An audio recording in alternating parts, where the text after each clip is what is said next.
there was a family who came up here, a sports writer, I think it was, family their father died, 3 people. I just want to say, so sorry for your loss, and how all of us will have you in our prayers for tonight. Thank you.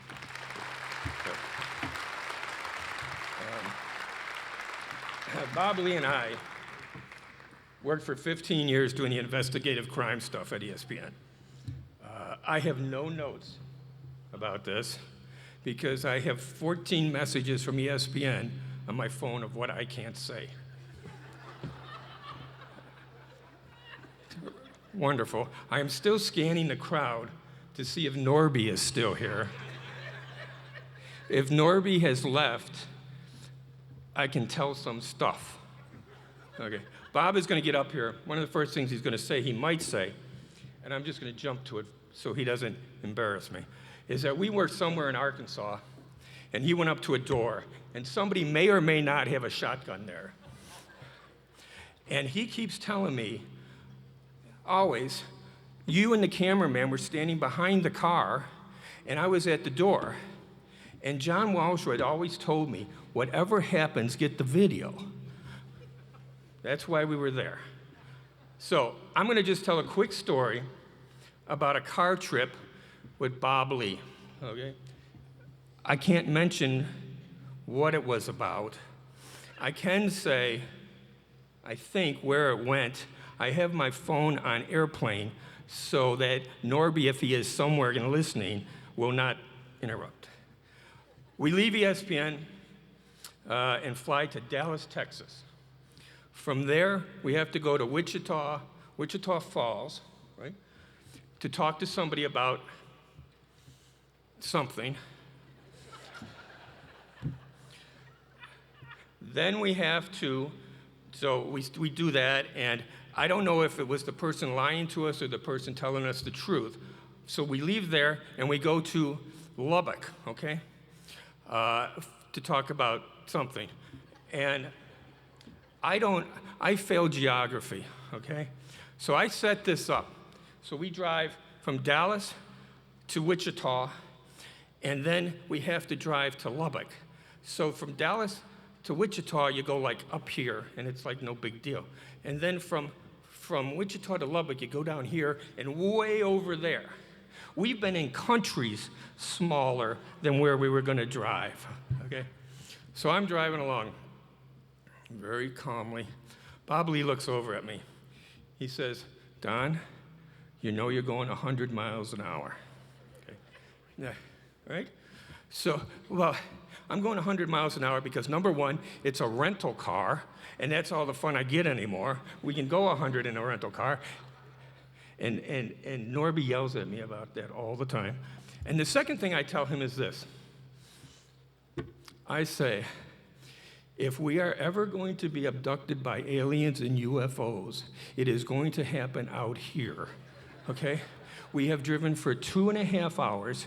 There are no stoplights. There are no stop signs. There's no crosswalks. I haven't seen a house, okay?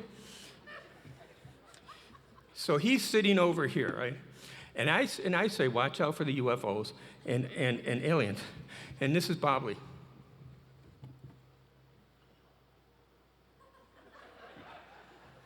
Talent. They look up in the sky for aliens. Okay? I'm driving along. Bob's over here. Every once in a while, I look. He's looking. I'm driving 100 miles an hour. I see cows. They're over the fence. They're looking at us, okay? No people, no homes, nothing. There's chickens walking down the road at 100 miles an hour, right? Bob is just looking. I look over and I look back. There's a goat on the side of the road. I don't know what goats are for. I don't know what goats are do. I only hope goats can go 102 miles an hour across the road because I'm going 100 miles an hour. I look back at Bob, and this is what Bob's doing. Bob is asleep. So I gently move over because there are no lines in the road. We get back over, and there's a goat walking by. So we're driving more. Bob is starting to wake up. Every once in a while, he looks in the sky. We are so far safe from aliens. I look back. Now, this is the part where if Norby was here, I wouldn't talk about. I look back, and there's a basketball in the road. Okay? Bob doesn't see this. Bob is asleep. As I get closer to the basketball in the road, with the lights on, the basketball grows legs. The basketball grows a tail, and the basketball looks at me in the face. It's like one of those prehistoric armadillo things, right? So before that, I'm thinking, if it's a basketball, I can punt this thing at 100 miles an hour to Oklahoma, and Norby won't yell at me because I know he did it once too.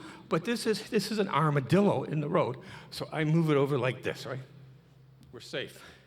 I drive a couple more feet, and I'm going to stand back when I say this, because I then say, what are we doing this for? Because I don't know what we're doing. I tell him, I have just driven 100 miles an hour through a zoo, and we're going to Lubbock. I don't know what Lubbock is. I don't know where Lubbock is, and I'm hoping there's any, and I guess, what was a statue? There's a statue there. Buddy Holly. Buddy Holly knew where Lubbock was. So I get there, and I'm freaking out. I want to quit. I've probably called John Walsh 4 times already. So I say to Bob, what are we doing this for? And he says, and I wrote it down, he says, for substance. Okay?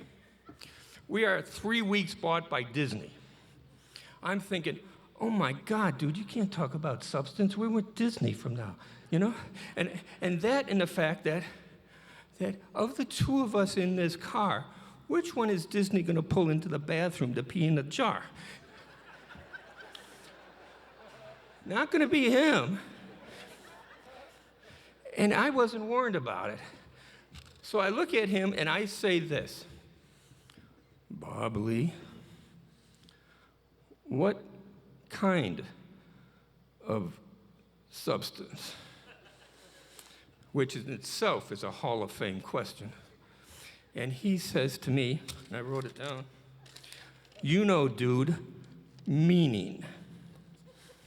And that moment of all of years together explains Bob Lee. Because Bob Lee is about the meaning of it. He is not about all the how of everything you do. He's about the why. He's about telling the story of the game. He's about telling all of you that there is more to this than stats. I was laying in bed the other day. Somebody hit a home run, and some red thing followed it, and it was like numbers, and it's like, oh my God, I got no math to do this. Bob Lee is the one who is going to sit there and explain and talk to people. And Bob Lee is the one who, when you knock on the door, shotguns aside, with the NBA and all these other people, they're the ones that he's going to talk to, that he's going to get the answer to. And we all need to do that. I mean, the highlights are great, all the quick little highlights, but some of us who have deja vu issues, they're tough. Bob Lee gets to the point. Come on up here, Bob.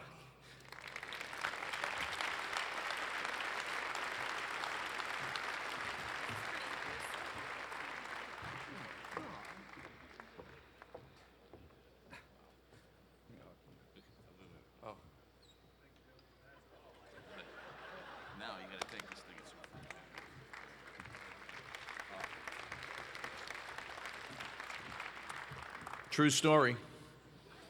And it got better because the next day we did our business in Lubbock, and then the day after, we think we became the only human beings to ever be in Lubbock, Texas, and Starkville, Mississippi on the same day.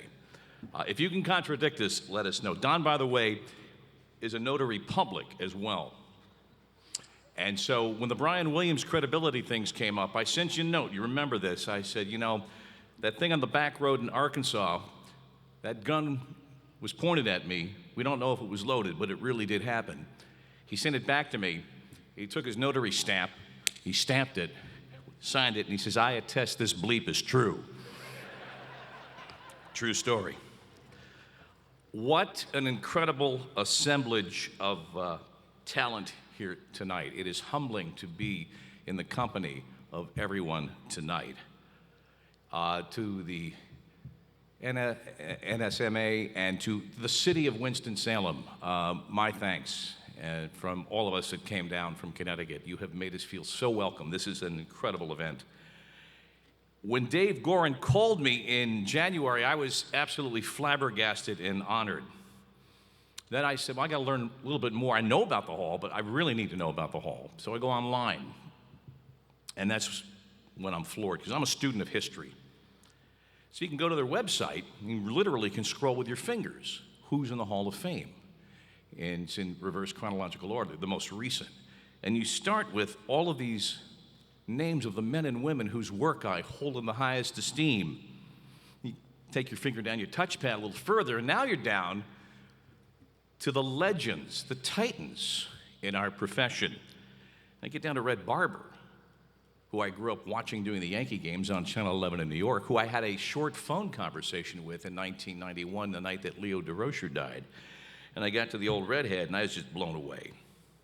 And then to learn that I would be entering this hall in company with Doc, Peter, and Tony, three gentlemen who are excellence personified. I really can't imagine anything greater.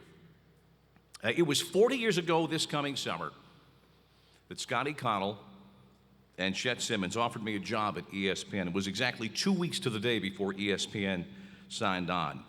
And Scotty had watched my tapes, he'd interviewed me, he's walking me to the door in Plainville, Connecticut, offering me the job. I'm 24, yeah. What I said to him, and I could feel him stiffen and stop short. I said, but Mr. Connell, I'm gonna have to get back to you. I have another job interview tomorrow. And I did. And the next day I had another job offer. And that left me with 18 hours to make up my mind. Back in the summer of '79, this was not an easy decision. ESPN wasn't even on the air yet. But I was coming from a position in local cable where I had literally been hired for that job over the blueprints of the remote van that we would use to televise all our events. And here was another chance to get in quite literally on the ground floor. Now, the day before I drove to Connecticut to start the job, I did my last gig in Jersey. That 1979 season, I was the public address announcer for the Cosmos at Giant Stadium. Here I am, all of 24, announcing to nearly 80,000 people every match, introducing Franz Beckenbauer, Carlos Alberto, the return of the recently retired Pele. Senor would come back quite often. And because the Cosmos were owned by Warner, every night, like clockwork, just before the teams came out, I also had the honor of introducing Bugs Bunny. True story. It was an early lesson that this career path would be astonishingly intriguing. Across 40 years at ESPN, I have had the privilege of being part of an American story like no other. And I still remember the very first time. It was at the 1980 Final Four at Market Square Arena in Indianapolis, the open practice day on Friday. And we're down on the floor, David Shepard, my producer, Jeff Israel, the cameraman, and myself, trying to figure out what the heck we're doing. And some people upstairs had seen the logo that was on Jeff's camera, and they called down to us. And we called them down to the railing. We started talking to them. They made it clear they watched what we were doing, and they knew what we were doing. And I thought to myself, wow, this thing just might work. And from that day forward to this day, when folks have been kind enough to stop me, and this has happened literally everywhere on the planet, it feels much the same. And I do take it as a compliment and an affirmation of what all of us continue to achieve in the company and our many platforms every single day. You know, I flip through the pages of my memory, and there are so many images and experiences. Those very earliest sports centers in the first weeks and months of 1979. We didn't know when we were going on the air because we had to get the tape run sheet.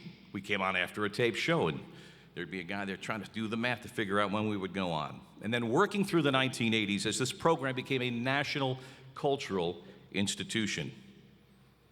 Taking Outside the Lines, an episodic program that was birthed by the fertile minds of John Walsh and Steve Anderson, and developing that through the following decades to the point it remains now an established daily program. And I believe we have provoked thought through the years and made a tangible difference on a number of issues.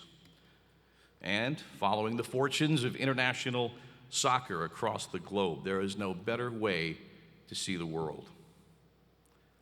What moments I can pull from those memories. It's been mentioned this evening, the privilege of interviewing 4 United States presidents, including President Bush 41 aboard Air Force One. Standing on the touchline of a soccer pitch in Ho Chi Minh City, Saigon, Vietnam, watching the national club champions of Vietnam play a professional team from San Francisco. And that evening marked the first time since the fall of Saigon that the U.S. flag had been displayed in the nation. We were covering Russia's brand new independent Olympic events after the dissolution of the Soviet Union.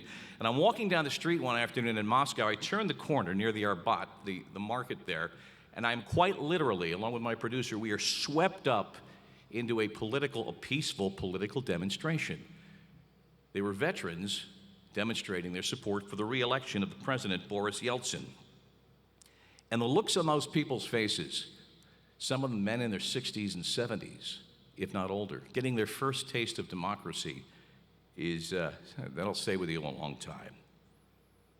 I've had my live report from Havana, Cuba, interrupted by pro-democracy protesters who were then in turn beaten and arrested by plainclothes police, but we got it all on camera and aired it. I've walked through Soweto, outside Johannesburg, and heard the first-hand accounts of a survivor of an anti-apartheid massacre back in the 1970s. I've had the opportunity and really the great chance to stand at floor level of 2 of the greatest structures in sports in the world and look up at them. Estadio Azteca in Mexico City and the Maracanã in Rio de Janeiro. Buildings that are so big and so immense they defy description. In the indescribable grief of Newtown, Connecticut, just 3 weeks after the horror on that town, I spent an evening there with no media present, facilitating conversations between the kids of Newtown and their soccer heroes who flew in on their own dime that night from across the country. You kind of wish you could have done more. I've been 5 rows from the top of Candlestick Park in 1989 when a 7.0 earthquake hit the World Series. And what kind of colleagues do I work with? Within 15 minutes, they had us on the air with the first live national reports. And before beginning an interview in Cape Town with a Nobel Peace Prize winner, he asked me, would you mind, before we started the interview, if I offered a brief, non-denominational prayer? And who was I to say no to Archbishop Desmond Tutu? Now, clearly, I stand here tonight on many shoulders. I truly believe as you recognize me, you honor them. My many colleagues, from the executive suite to the studio, to the newsroom, to the production trucks, you all know who you are. My thanks. My teachers, ranging from Demarest School in Bloomfield, New Jersey, to my professors at Seton Hall University, where I'm privileged to remain very much involved. My parents imparted the values to me that have guided my life. Mom's great belief in the power of education, and Dad's example of the virtues and the rewards of honesty and hard work. Dad, I hope they got that streaming video thing working for you on the iPad tonight. My siblings, I'm the oldest of 5, and we remain a contentious gang of 5, but we're still very tight, especially when it matters. My greatest blessings are my daughters, Alex and Sam, my son-in-law, Matt, my most glorious granddaughters, Ellie and Rowan, and my best friend, who I met 41 years ago, my wife, Barbara. I am honored to stand here tonight. Thank you.